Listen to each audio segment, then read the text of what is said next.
Good morning, good afternoon, good evening around the world. My name is Doug Brunke. I'm the founder and CEO of Global Chamber. And as I announce the opening of the room, I see that Santhosh Raghavan is joined us here today as our main keynote speaker. We also have some really extraordinary leaders here, including Deva Priya Khanna, who's our new executive director for Global Chamber Delhi, and the always extraordinary Manoj Gursahani, Global Chamber Mumbai. And hopefully, Manoj, your mic and you'll be able to speak today. We'd love an update on what's going on from you, and also the book and how that is.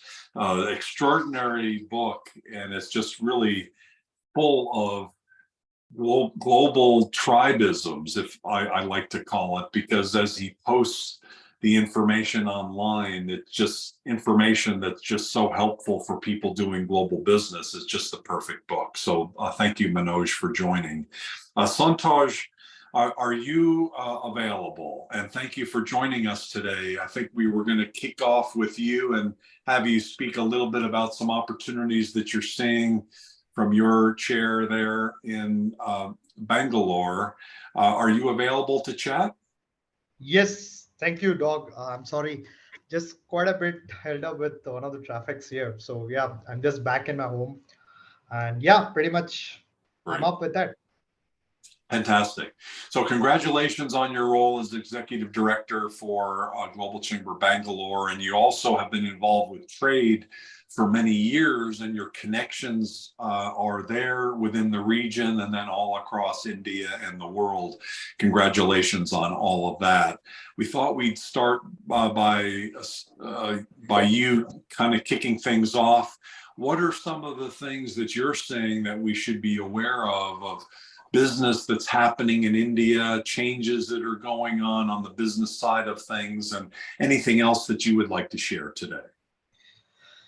Thank you, Doug.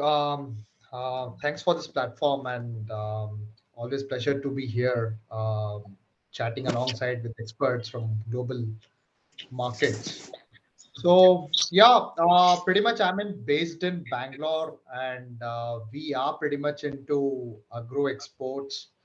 And in this year, government of India have started to promote millets from India. Pretty much when I was in Gulf Food this year, the government of India have started to promote millets from India, wherein we saw great, I can say, huge responses from all across the globe, where people are trying to get on to vegan foods, plant-based modules, plant-based vegan foods, and stuff like that. So initially, I can say that millets was, I can say, in last 5 years, because we have done one kind of consignments to New Zealand. Over the period of time, there was no much of awareness being given in the market, so that particularly there was a constraint in the rates and no awareness was given in the market. But then now, precisely post 5 to 6 years, millets have become the game changer, because the whole markets have started to look at millets from India this season. So this year we are seeing a huge responses on millets. We're also seeing huge responses towards plant-based meat kind of a products, which is actually taking off pretty well in the global markets from India. And of course, India is standing towards, I can say, as India, we are focusing on, last year we have touched $400 billion business. And this year we have been almost touching huge turnovers over there in the global markets.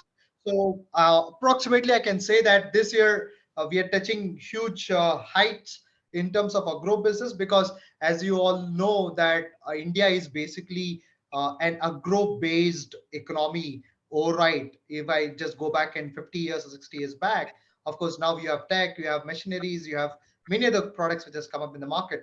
But then initially we are based on agro based industry and agro based economy. So over the period of time we have been seeing that a lot of technologies have come up, which is basically adding a lot of values towards agro based industry for that, say, I can say agri-tech industry is one of the thing which is kicking off from Bangalore, where a lot of people are adding a value towards a logistics sector as a SaaS based, or I can say people have started to work on B2B model, which is basically connecting buyers and sellers. Also, I can say people have started to look at, I mean, ease of doing business in terms of since everybody have stuck towards COVID, and everybody is looking towards understanding what is the best way forward to do the trade sitting right in home. And that's how the agri-tech industries and many industries have come up in that particular mode. So yeah, overall, India is doing well, and agro business have literally touched new heights in terms of imports as well as exports, because as you know, India also imports various agro commodities starting from nuts to spices kind of a thing, in order to do a supply demand gap what we have in the market. So yeah, that's a quick bit about the Indian economy in agro exports. Over to you. Okay, that sounds good. Any questions or comments relative to mainly the agriculture market is what you're talking about here today, and it sounds like you're saying that there's a shift, has been a shift more toward the vegan vegetarian side, and not just for the local market but for export market as well. Yep. So a lot of things have come up in terms of when I was there in Gulf Food this year. Uh, I could see that people have started to migrate towards vegan meat, having a particular look at how does that taste. But of course, I'm a vegetarian, so precisely not sure how the shift is actually happening in terms of taste. But a few of my friends have told me that there's a lot of wish shift which has come up in terms of plant-based meat testing, uh, especially in the restaurants and other commodities. So yeah, a lot of things are happening in terms of that. And apart from that, there's I can say many of us in agri exports are looking at newer ways and newer markets to explore. As such, in terms of agro exports, being there are two kinds of things which is happening in India.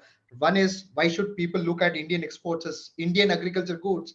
One is it's cheaper, and second is it's accessible over all the global markets. So that's one of the two reasons why markets are turning towards importing from India, because one is it is accessible, and second is it is cheaper when compared to the other markets. A quick example I can give you is Indian onion costs you somewhere around $200 per ton, but then the Australian onions is costing you somewhere around $980. So that's something a big market shift which is we are able to see from India. So that is a quite quick example where Indian agriculture goods can make a lot of difference in the global markets. Okay. In addition to being a low price leader on in that example, it would be a good example. What are you seeing relative to adding more value to the products and manufacturing more finished food goods in India, and then doing exporting of those goods from Yeah, India? good You're question. seeing that as well, aren't you? Yeah, good question. Currently, I'll give you one more example where fast food items, I can say fast food products, for example, maybe noodles or many other products which has come up, like I can say Indian dominated products like idli rava mix or a dosa mix, which has predominantly been exported from India to US and UK markets from India. So I can say value added products is actually also taking up a good leap when compared to commodities like rice, onions, or sugar, where these are like our traditional huge market share that India has in the global markets, which is already experiencing a huge market share in the global markets. But then, of course, over the period of time, we are also seeing food processed foods like maybe a turmeric powder or maybe a curcumin powder or many of the products where we are able to see a processed foods is also adding a huge value. And of course, one of the biggest USP that any country is looking forward is the cheapest rates, right? And of course, a quality products and a lower span of time where how quick can you deliver. So these are the few things which I mean I can say geographically with respect to countries like Gulf and Southeast Asian markets where we are able to cater a lot currently as on this day. Apart from that, US, UK, of course, India is already exporting, but there is a stringent laws in terms of FDA and other things. So yeah, quite a bit of things which all the industries are looking at, where there is a shift in mindset, shift in precisely exporting quality goods. Where of course, since India is basically a huge production product, where people didn't have kind of a streamlined quality products. So now over the period of like over the decade, which we are able to see, where there is a stringent laws, there is a stringent insurance takes place. I can say there's stringent laws which is basically comes into a place where without this particular test you cannot export. So I can say that over the period of time we are evolving and looking forward to the new markets. I just have one more question, and then I'm going to open it up for questions and also any other comments that people have. But you've been mainly talking about the export market, and I'm wondering about food opportunities for people coming into India from other countries, whether it's food products or franchises. What are you seeing in this area? Increasing, I presume, and then where are some of the opportunities for people coming into India today? Great question. So India is a big importer of various fruits, premium fruits, especially giving you a simple example. We import apple a lot currently from Iran, Turkey, and New Zealand, as well as from Washington. We also import kiwi from New Zealand precisely, and we import a lot of fruits, which is a premium fruits. We basically import it, and apart from that, we also import nuts like almonds, cashews. Cashews raw material we buy it from Africa and process it in India and export it back to other countries. We also import a lot of, I can say, let's say if there is a demand and supply gap, we also import various spices into India, especially black pepper, cardamom, cloves. These have been imported. So I can say that overall, India is also a big market in terms of imports as well, where I can say that we are currently importing pulses, fresh fruits, spices, cashews. These are like I can say accounting close to 79 percentage of the imports what we are happy doing under the category of agro categories. So yeah, pretty much in terms of imports, yes, commodities are importing in India, and there's a huge potential given that the bandwidth of populations what we have a great opportunities for people who are trying to get into Indian markets, especially into these segments. Now coming back to franchisees, yes, there are few franchisee opportunities which I can see in terms of FMB category. Like I can say, I mean Americano. There's one brand which goes pretty well in India, which is under the category of beverage, and that kind of a brand has picked up very well, especially in Bangalore where I'm staying. It's just like a cold drink, and people have it, and people look for and crave for it. So yeah, similarly, I can say better beverages or fruit based products has a better markets in India because people crave for it.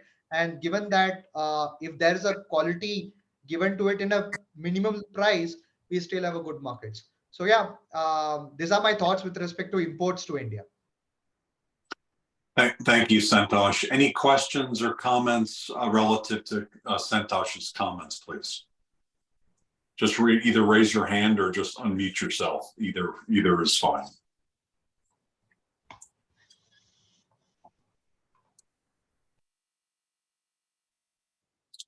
And hearing none, that's fine as well. So if you have any comments about that, please interject those along the way. I wonder if either Manoj or Shankar, are either of you available to provide your comments about what's going on in India today and opportunities we should be looking out for? Yeah, Doug, thank you. And I hope you're feeling better because I read some posts that you were convalescing from a. Thank you. Recovering from COVID. This is my first best 18 hours so far. So thank you for your kind comments. Take care.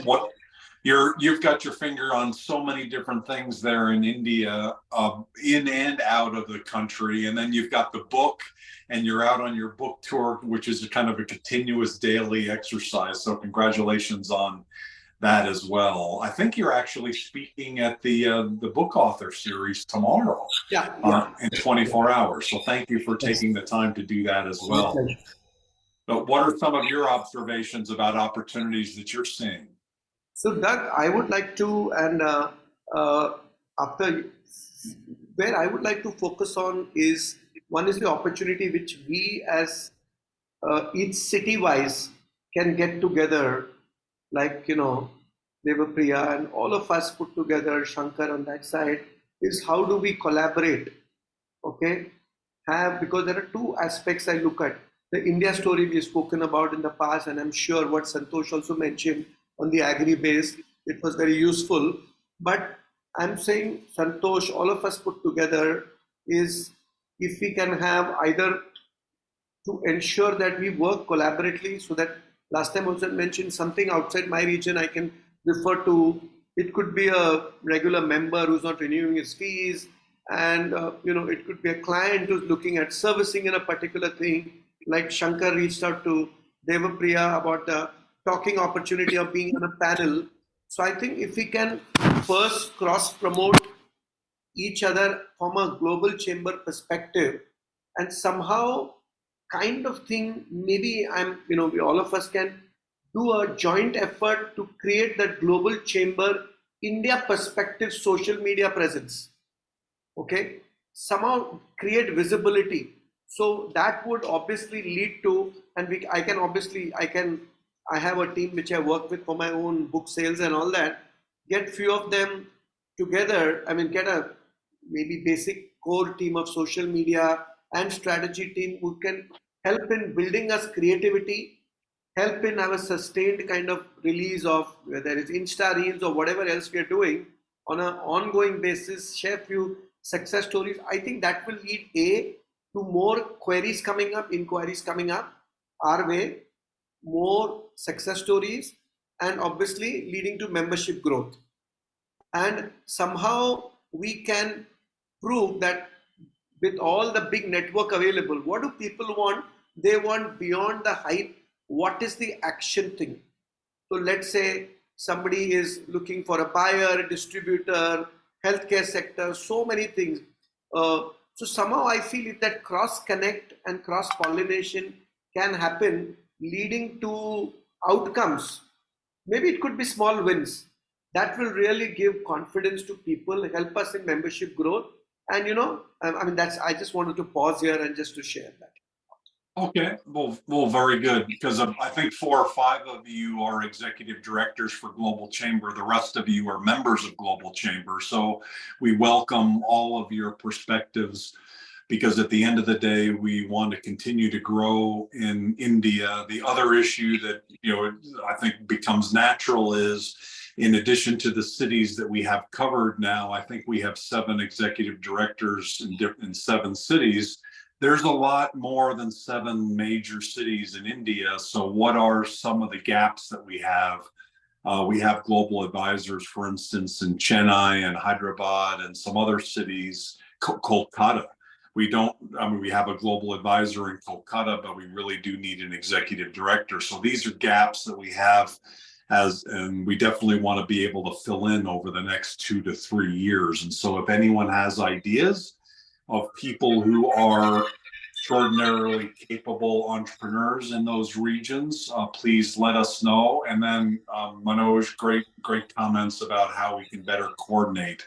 Manoj, in terms of one more small comment, and yes, sir. Maybe if everybody else, executive director and a few advisory board, want to also meet whenever this year, maybe in a central point like Goa, we could have a 1.5 day or a 2 day retreat on Global Chamber brainstorm, because that becomes central, or any central point where all of us can come together and also brainstorm, have a face-to-face meeting. I think that will help in creating that umbrella more stronger. I mean, just my, again, comments and thoughts. Okay. I'm going to turn it over to Shankar. I'm actually a little bit dizzy, and I'm feeling like I might even pass out. So, Shankar, would you like to take the ball and make your comments as well? Sure, Doug. Please take rest. I'm happy to see you getting better. And I've been listening to Santhosh and Manoj, and see it really developing. I'm talking about the fact that I went to Bangalore recently, and I had the way Manoj is talking in Goa, had a great meetups with a lot of CEOs. I couldn't connect with Santhosh. Sorry, Santhosh, but the next time we'll meet up. Point is, it's a good idea. India is a high-tech, high-touch situation where meeting face-to-face would definitely help. And my area of expertise and the book that I'm currently writing, Doug, which I will showcase tomorrow, is not exactly the one I started off with, which was on golf, business, and investments. But this is called Survival Guide for the New World Market Environment, meaning how do you navigate through the Indian business mindset, systems, and there's also a training module that I put together for international visitors to understand India firsthand by answering a set of questions. So I'll introduce that tomorrow. My point is, India is becoming the tech shop of the world. Everywhere I go, I see these opportunities opening up in manufacturing, and people are adept, and Industry 4.0 and all that. So I'm getting focused on that and trying to figure out to put the missing gap between China and what Chinese could do and what India is capable of doing, and working in that space. Mainly it is about renewable energies, because always we are tuned with what is happening with the United Nations and trying to bring India to that level. Because I also attended a COP27 meetup where everything green has great welcoming policies in India. So that's what my area of focus right now. Besides, of course, that we are in applied AI, trying to create the center of excellence for different sectors to digitize those industries. So that goes through education and venture build. So it's all good. In fact, just wanting to reach out to the world market now by saying that, yes, we can also expand India opportunities to the world in a systematic way, especially North America. Hello? Yeah, we can hear you, Shankar. Yeah, sure. That's what it is. I don't want to extend it. Doug is feeling better, so maybe we can continue with this another time. But this is my gist of where I am coming from, and happy to connect with Devapriya today. There was an opportunity in Delhi, but I think we'll do it the next time, Devapriya. Yes, So, Shankar. Sorry, Manoj, you're saying your thoughts. Yeah, your thoughts. Yeah, Please. yeah. I was just going to say that every word of what you said, Manoj, resonates very deeply. I feel now that we've got so many of us together, we can look at building brand Global Chamber India and come together and create thought leadership. We can have panel discussions. We can definitely meet in person.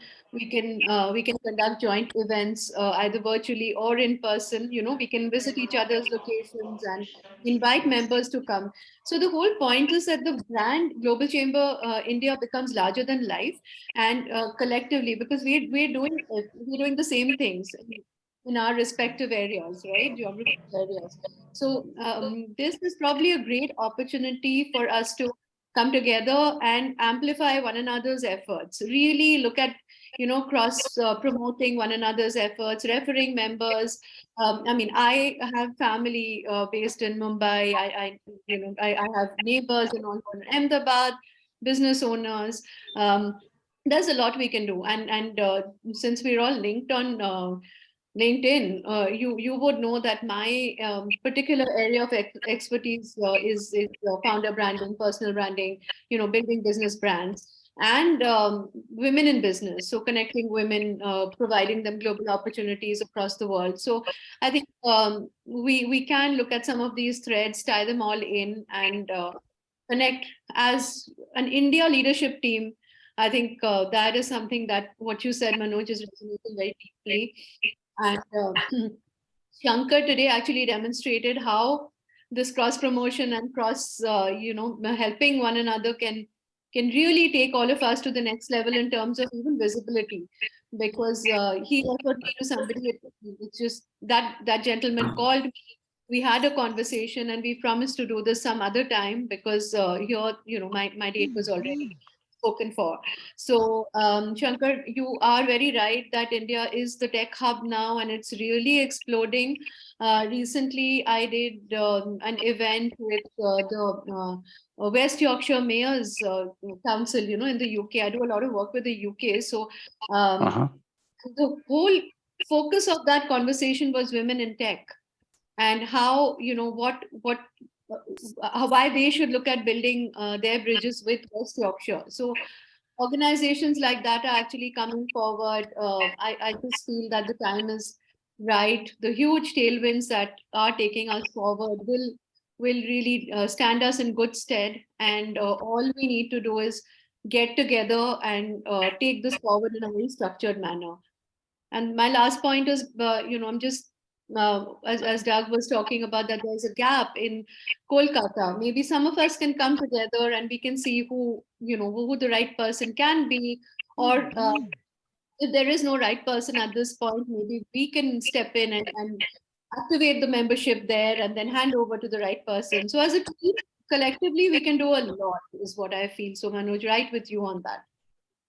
Hey, Super, great point, Karan. this is Pankaj. I joined from Charlotte, North Carolina. I am from Calcutta, my native place near Kharagpur IIT.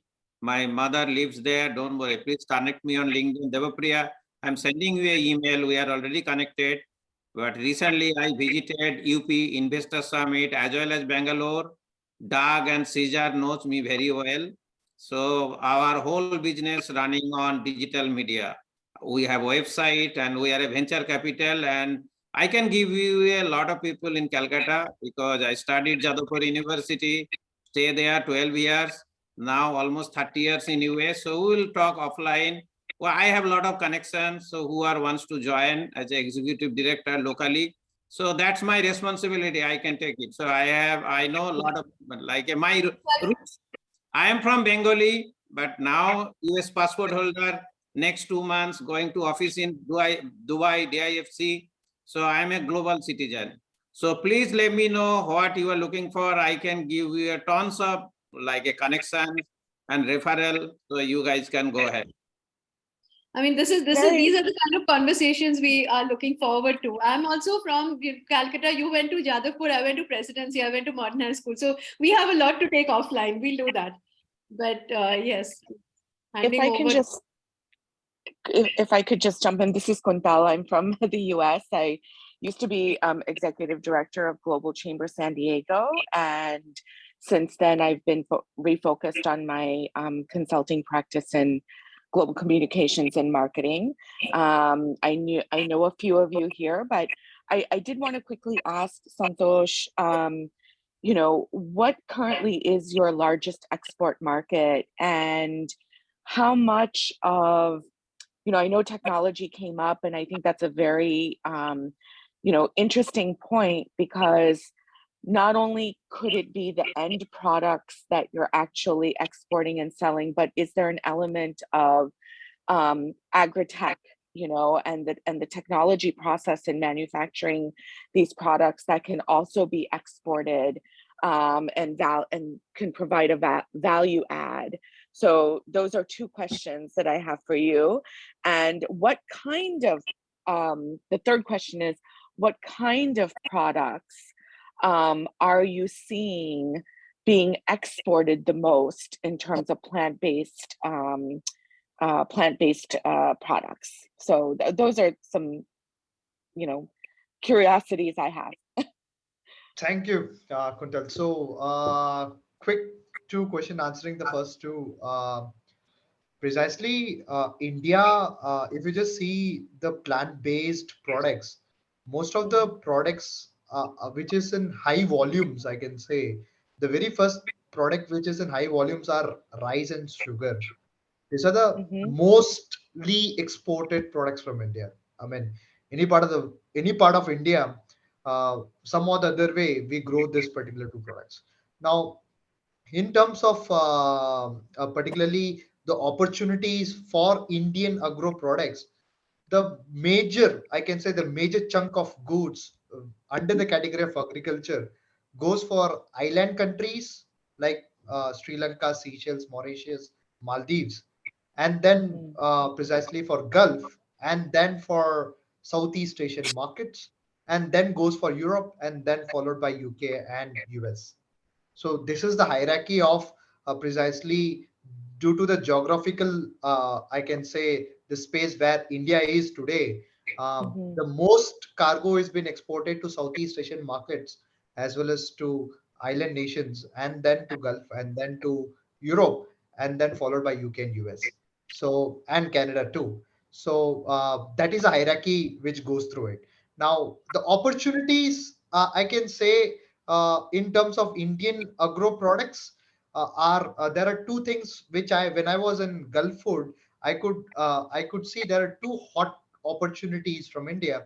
One is plant-based meat, and second is the ready-made food products for the Indian culinary in the global markets. It may be I mean MTR dosa, or it may be a vada, or it may be something on that mixes are having a pretty great market, because as you know, everybody is looking for a ready-made for products which you can cook it in quick and have a meal quickly. So that is exactly bringing a great deal in the global markets. So yeah, I hope I answered your question. Yeah, and I just as a quick follow-up, one of the things personally, of course, I'm Indian American, and one of the things that I see so often is an substantial increase in ready-made foods, which is wonderful. But I think one of the questions that I know a number of us have in the United States and perhaps around the world is the health element of that. Traditionally, Indian foods have been preserved in very natural, elements, and is considered very healthy. So I just wanted to understand what the agribusiness sector is doing in India in terms of the ready-made foods and the plant-based foods that can also speak to the health factor and the preservatives and things like that. Great. So in terms of that, there are a lot of companies which has come up with healthy foods. A quick example might be in terms of I can say protein based. I can say a lot of food varieties and savories have come up in the market, wherein earlier it was just like, I mean, it was just a junk food. But then today, even in Indian markets, people have become more health conscious, where they tend to spend more and more money in terms of health conscious food, wherein people are able to get the I can say consciousness in terms of health. So of course I can say that any healthy food in a lighter note is unhealthy. Any lighter food, any ready to eat food on a lighter note is certainly unhealthy, because you don't get the same nutritious of what you have it in a real commodity on that. So yeah, that's Okay. my answer to it, but it is contradictory. But yes, hope this We, answers. we have Okay, an thank you. expert in the room on this topic, and that's Mona Contractor. Mona, would you like to weigh in on those comments? Oh. Mona, are you there? That was mute. Yes, I'm there. I was very much there. Sorry, I've logged in late, and it's very interesting to know about and meeting the fellow from my countries, all connected to the Global Chamber. So I am into food manufacturing with a factory in Surat, and we manufacture very, very good meals like gravies, and we supply to now almost to London, UK mainly, and England, Australia, and a bit of we do a little bit of Australia, Africa, and we have just begun with Canada. So we supply ready-made stuff, and I would like to invite all you guys to come to our factory and see what kind of hygiene levels we maintain, and the kind of technology we have used to keep at least 80% of the nutrients in our food. So we've got that technology from abroad, and you must come and check it out. It's in Surat. It's just 1.5 hours away from the city center. And feel free to connect with me because our meals are very, very interesting. Doug has also tried a few of them, a few of gravies. And we also pose as manufacturing unit for people who are chefs and would like to manufacture their gravies and chutneys and sauces or whatever. So we also pose as a manufacturing unit. We are a little silent these days because we cannot keep up. So we are expanding right now. We are just getting in a little bit more machines, the retort machines. So it's going through an expansion stage. So yeah, the response has been very, very good so far. As far as international is concerned, we've not been able to sell much in India. So we will be starting retail maybe another 18 to 24 months. So as far as India is concerned, we'll start with retail. So any of you guys feel free to connect, and you guys have to see the kind of factory that we have made. It's FDA approved, it's BRICS approved. So I would say that it is a different scene, and it's really world class, because our efforts have always been to be up there and be the manufacturing hub for ready-made meals.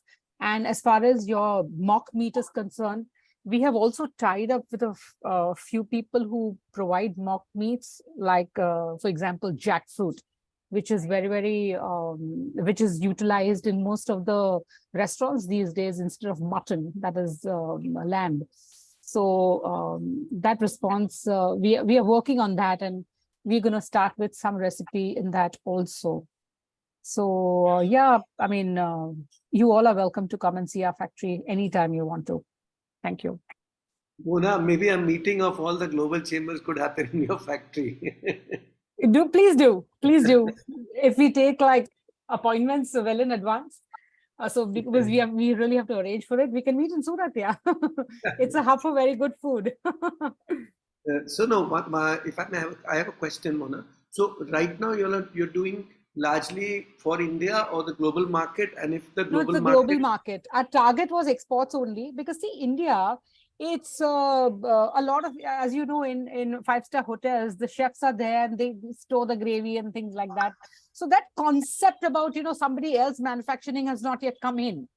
So our focus, actually, we just started this thing because whenever we used to go to Southeast Asian countries, they used to open the packet and serve us the gravy and things like that. We used to feel that, coming from Surat, it's very good food, So we used to feel that we must change this scene that is there, because it was really, really bad what we had in as far as Southeast Asia is concerned, and Europe also. So we thought that let's get in here, and we actually have recipes like Gujarati dal bhat, which is a little on the dal is bit on the sweeter side, and we thought this is just for our fellow Gujaratis, but actually it has gained like crazy response from South Indians, because it's become a delicacy.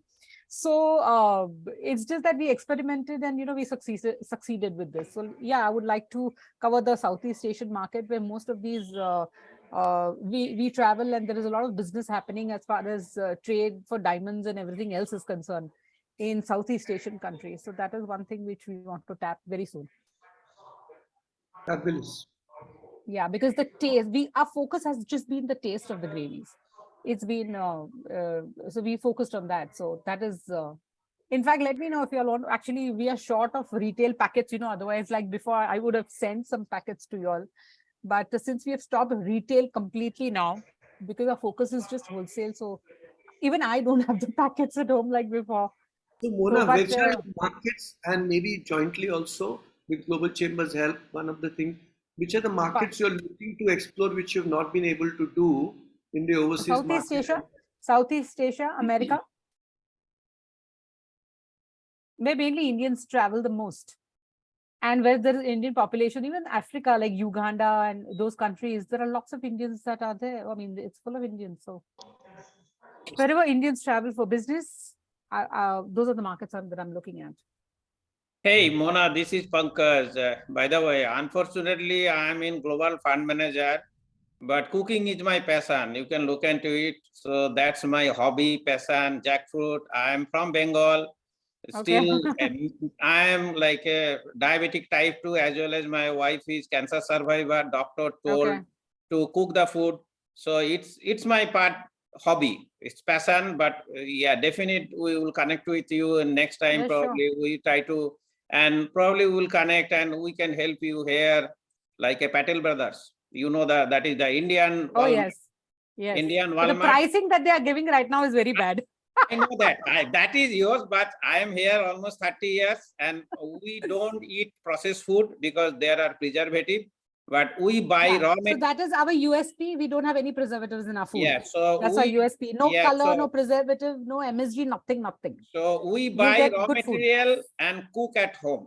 So Okay. that is what we try to do, but yes. So, but nowadays, ITC, I know ITC, all the guys who run Sanjeev Puri and all, they are in the big segment on the packaged food.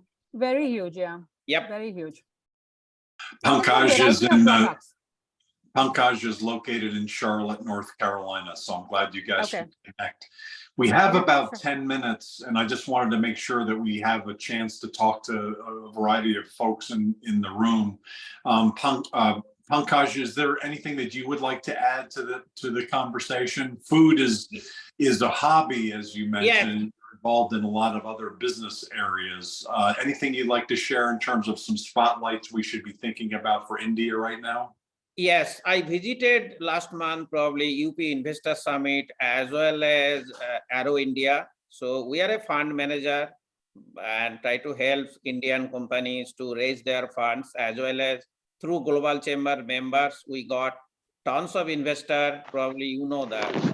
Already we are working with them, try to help them. Yes, if anybody not startup funding, anybody looking for funds. Hello. Yeah, sorry, there's I'm not able to mute. Maybe say sorry, you can. No. Yes, anybody is looking for a fund. We have US investor as well as EIB, the biggest one, European Investment Bank. But yes, our business start at home where I am located. Next 60 days will be open office in DIFC Dubai. So hopefully we can help anyone looking for funding. We can help. Already we are working with Tata, a lot of other, but yes, we can help any company, but our investor not investing in startup. So any established company anywhere in India, we can help them to get the funding. That is only I can do from here. Hi, Doug. Yes.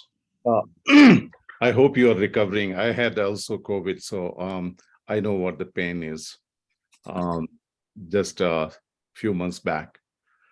Pankaj, yeah, this is Ajay from. Hi, Ajay. Hi, how are you?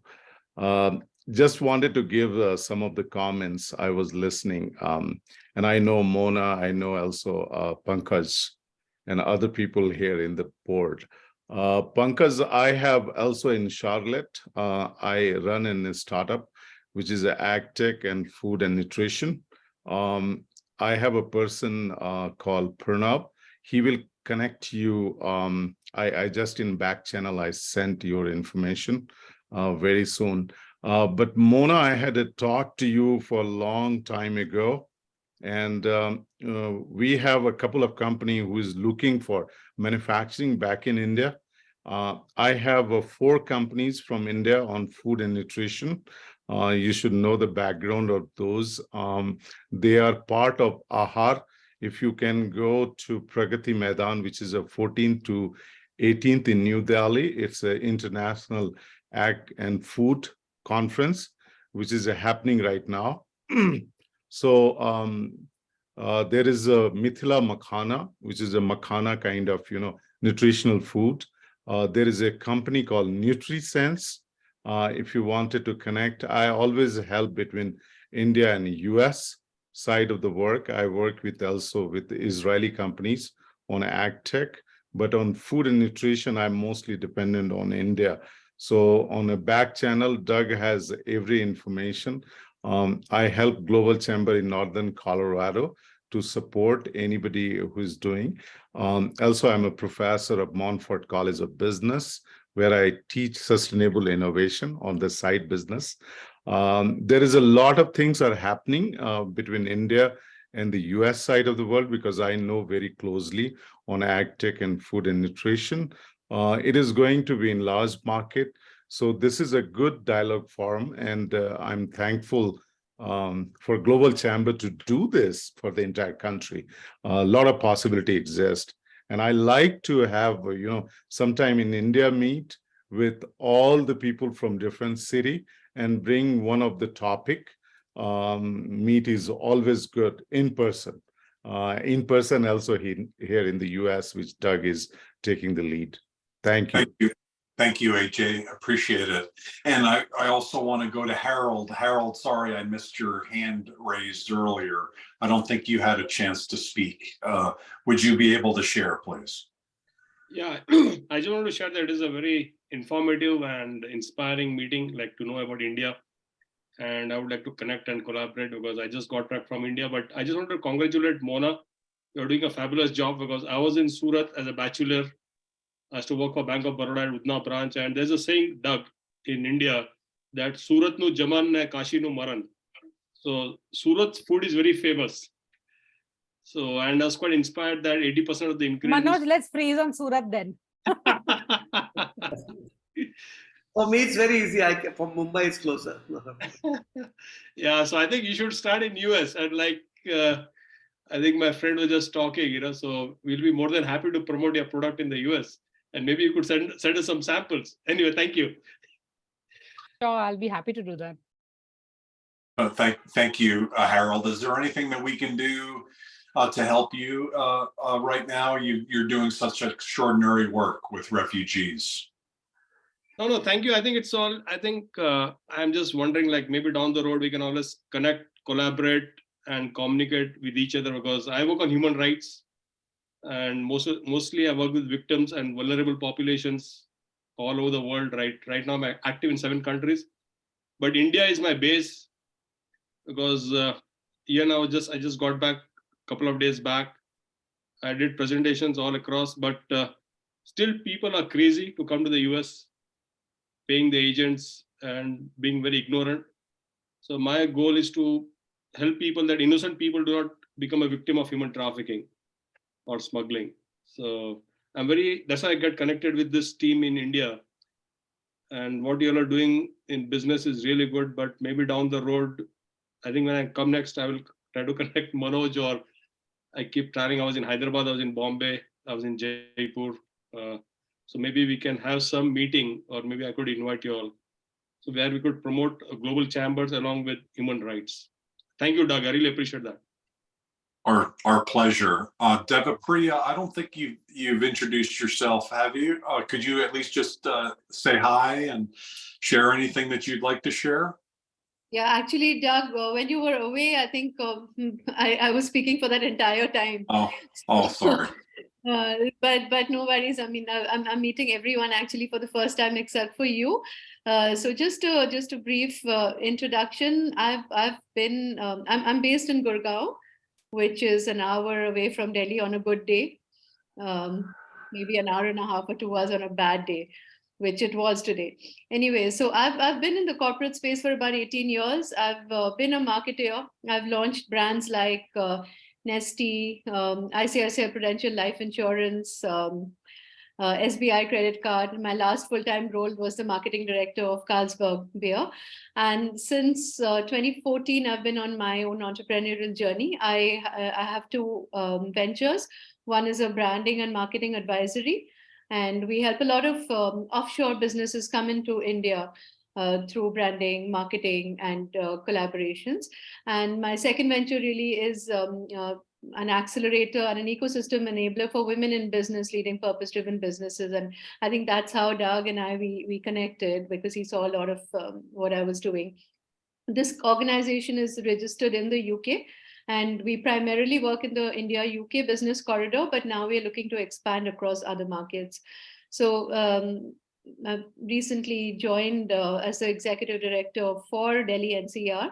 And as Manoj said, the opportunity is really ripe now for us to join hands, and all of us in India, to actively build brand Global Chamber India through various collaborations, cross promotion, networking, and sharing best practices. So I'm really looking forward to all of that. Thank you. Thank you, Devapriya. Manoj, any final comments you'd like to make? And I'll come to Shankar and also to I think Santhosh as well. Today was a fabulous, very energetic panel, and we learned more about each other, including from Ajay and Pankaj, and it's now getting to terms. So I think Devapriya and we were discussing on a side chat that we could probably form a smaller group for the India WhatsApp group.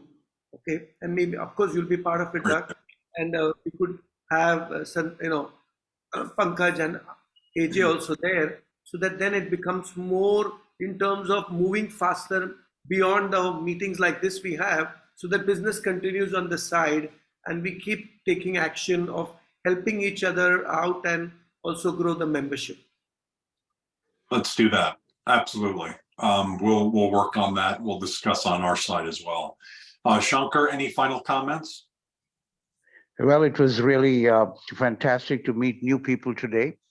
And as Manoj says, that it's a good idea to be in touch with each other on a regular basis to create some traction and build some results out of what we are talking in terms of branding on a global scale. At the same time, help the locals to get access through our membership or even otherwise. For example, is it Pankaj who is, I think I have somebody who has got the entire range of Indian masala, and it's very hygienically created, and he exports in some countries, but I think I can look through this arrangement to take it forward like the way Mona just mentioned.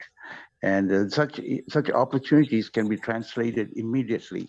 And that's what I'm trying to look and actually showcase some models of success to the local members so that they get into that traction building with all of us. And personal meeting is personal meeting. I'm looking forward to meeting each one of you. Thanks, and Doug, and thank you so much for putting it all together. As I always say, deep gratitude for what you've created. The other person that we need to dial into that is Jagat Shah, who has access to hundreds of those exporters from India, not just from Ahmedabad, from all over the country. So absolutely. Santhosh, thank you for taking us on this journey. We don't often talk about this topic, but it's such a critically important one. Thank you for bringing this up today. Anything you'd like to say in conclusion, please? Thank you, Doug, for this opportunity. It is always a pleasure to talk about agro products as a whole from Indian perspective to the global markets. And I thank you for this opportunity to speak on this on a global forum. And I look forward to the future meetings. Thank you for this opportunity. Our pleasure. I'll turn over any last comments to Cesar Trabanco. This is earlier this month, it was International Women's Day. As my wife and daughter remind me, every day is International Women's Day. And so thank you, ladies, for joining us today and continued leadership on all of your parts, and men as well. Let's keep working to make progress with trade and also just progress generally in business and in people's lives. Cesar, are you there? And would you want to make any final comments, anything that we should know about that's coming up, and anything else you'd like to share? Thanks, Doug. I just want to thank everyone, and thanks Santhosh for it was pretty like last minute organization, so I appreciate it. I think Devapriya, we were discussing having you next month so we can take that offline. I put a link. We have the next event is Global Chamber London. I thought it was starting now, but it's actually starting in an hour. So I'm gonna drop the link there again in case you want to join Katie and the team there and connect. It's all about connecting and making sure you you expand the network and look out for opportunities overseas. Thanks again, everyone. Thanks, everybody. If you have anything or you have any needs as a member, just let us know. You can always send something to Cesar or to me or to info@globalchamber.org. We're always ready and willing to help. Thanks, everybody. Have a great rest of your day. Take care. Thank you. Thank you. Thank you. Good night. Thank you. Thank you, Doug. Thanks, everyone.